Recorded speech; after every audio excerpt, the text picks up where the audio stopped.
Hello दोस्तों, कैसे हैं आप लोग। करेंट अफेयर्स टुडे का आज 30 एपिसोड आप लोगों के बीच लेके आया हूं, जिसमें आज का जो टॉपिक है वह है संवैधानिक या प्रशासनिक घटनाक्रम में जो पहला टॉपिक देखेंगे, कैदियों के मतदान का अधिकार। तो इसमें यह चर्चा में क्यों है और इसमें प्रमुख बिंदु क्या क्या है, और लोक प्रतिनिधित्व तो अधिनियम जो आरपीए 1951 की धारा 62 है वह क्या अधिकार देता है कैदियों के मतदान का, इसके विवाद के क्या कारण है और अन्य देशों की स्थिति क्या है कैदियों से लेकर के, और कैदियों से जुड़े जो आंकड़े हैं वह देश में कितनी है, और इसके जो पूर्व के मामले कुछ हैं, यानी कैदियों के मतदान के अधिकार से कुछ पहले भी कुछ मामले आए हैं, या मौलिक अधिकार के तहत कैदियों को मतदान का अधिकार है या नहीं, मौलिक अधिकार का दर्जा देने का महत्व क्या है, और इससे संबंधित जो आगे की राह होगी वह इस टॉपिक में देखेंगे। तो इस टॉपिक में चर्चा में क्यों है, क्या है, तो हाल ही में उच्चतम न्यायालय ने लोक प्रतिनिधित्व अधिनियम 1951 की धारा 62(5) को चुनौती देने वाली एक याचिका पर केंद्र सरकार और भारत के चुनाव आयोग को अपना पक्ष रखने के लिए कहा है।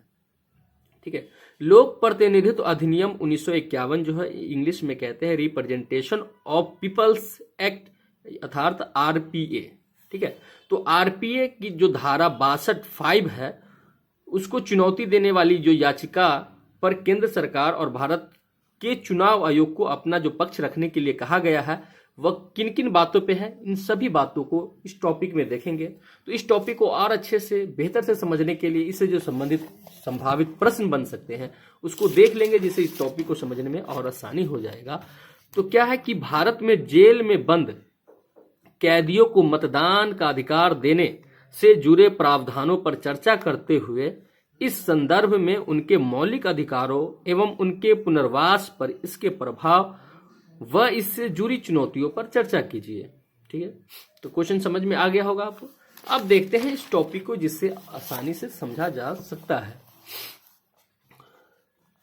जैसे कि इसमें प्रमुख बिंदु क्या है, तो कि इस याचिका में कहा गया है कि आरपीए की धारा 62(5) कैदियों को उनके वोट देने के अधिकार से वंचित करता है। ठीक है, यानी आरपीए की धारा 62(5) है जो उसमें कहता है कि कैदियों को जो है उनके वोट देने के अधिकार से वंचित करता है, यानी उन्हें वोट देने का अधिकार नहीं है, जो कि भारतीय संविधान के अनुच्छेद 14 के तहत समानता के मौलिक अधिकार और अनुच्छेद 326 के तहत मतदान के संवैधानिक अधिकार के विरुद्ध है। बिल्कुल, यानी हमारे जो संविधान के अनुच्छेद 14 कहता है उसमें मौलिक अधिकार है, यानी हर एक व्यक्ति का जो अपना अधिकार है वोट देने का एक मौलिक अधिकार है, तो उसके तहत कैदियों को क्यों छीना गया, और अनुच्छेद 326 में के तहत भी मतदान के संवैधानिक अधिकार है, तो फिर कैदियों को मतदान के अधिकार क्यों छीना गया है, और किन कैदियों को छीना जाना चाहिए, किन को नहीं छीना जाना चाहिए, इन सभी बातों को इस टॉपिक में देखेंगे।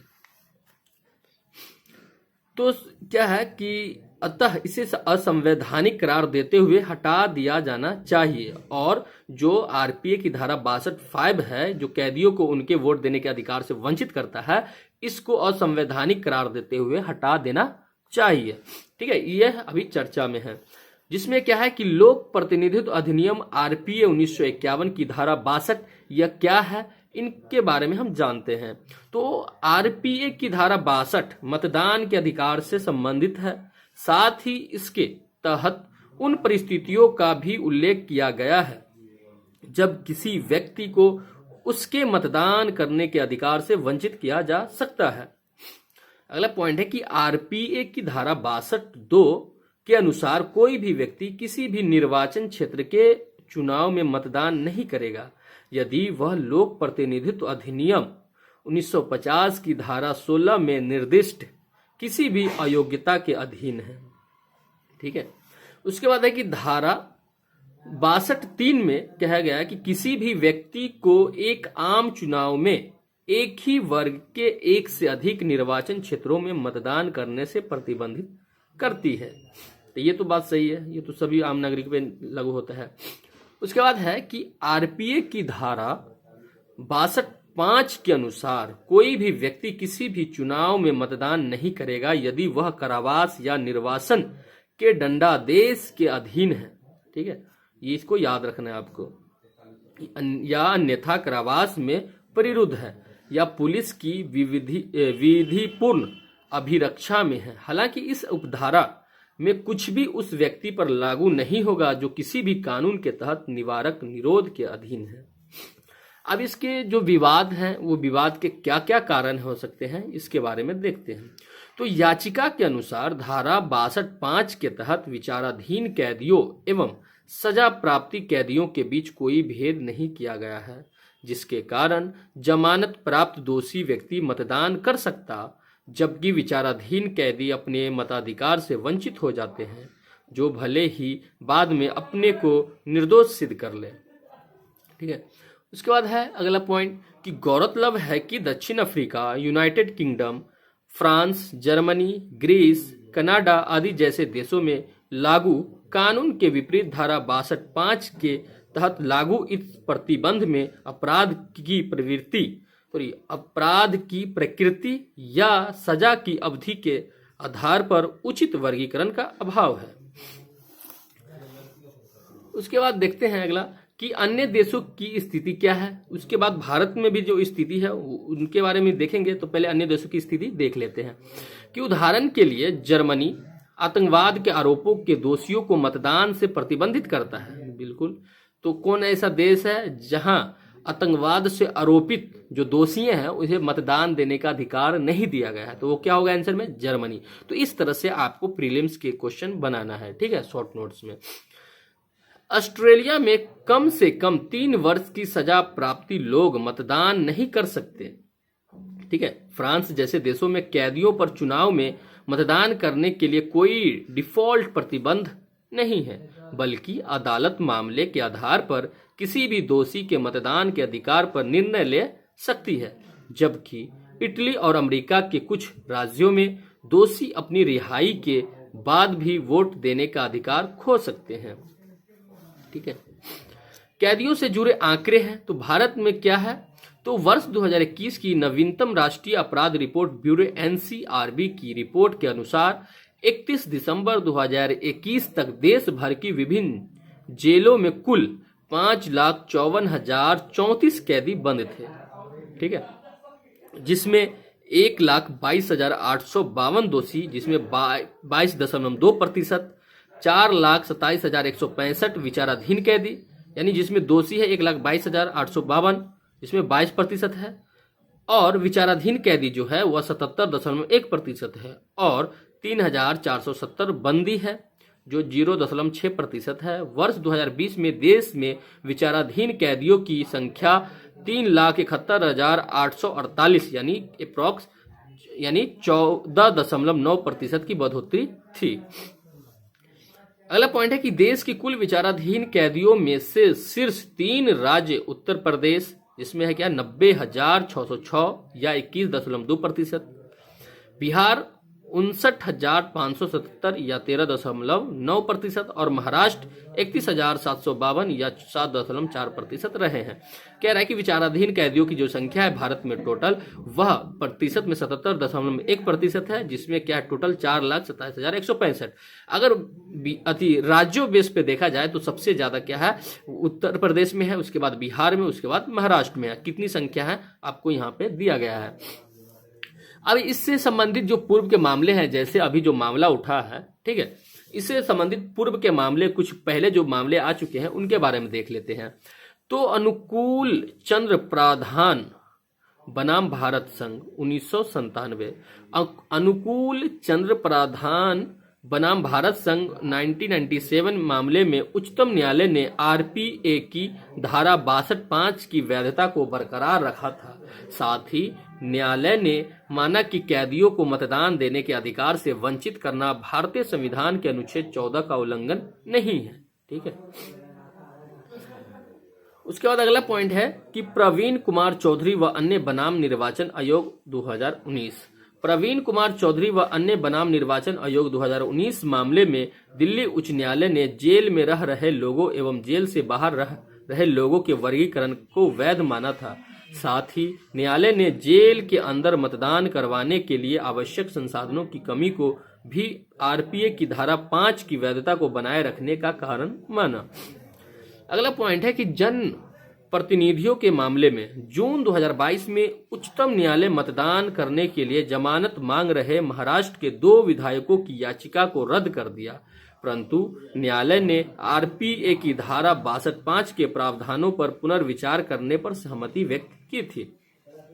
अगला पॉइंट है कि हालांकि कारावास में रह रहे लोगों के जनप्रतिनिधियों को जमानत देने के मामले में उच्च न्यायालयों के निर्णयों में व्यापक मतभेद देखने को मिलता है। उदाहरण के लिए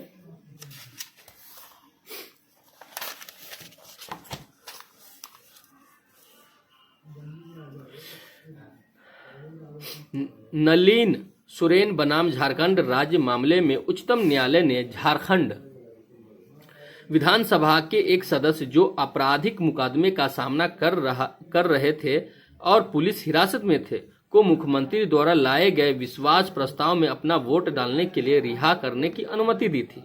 ठीक है, उसके बाद है कि अगला है कि रमेश जेना बनाम उड़ीसा राज्य और अन्य, जो 2010 की घटना है। उड़ीसा उच्च न्यायालय ने रमेश जेना बनाम उड़ीसा राज्य और अन्य मामले 2010 में राज्य विधानसभा के एक सदस्य को राज्यसभा चुनाव की मतदान प्रक्रिया में भाग लेने की अनुमति दी।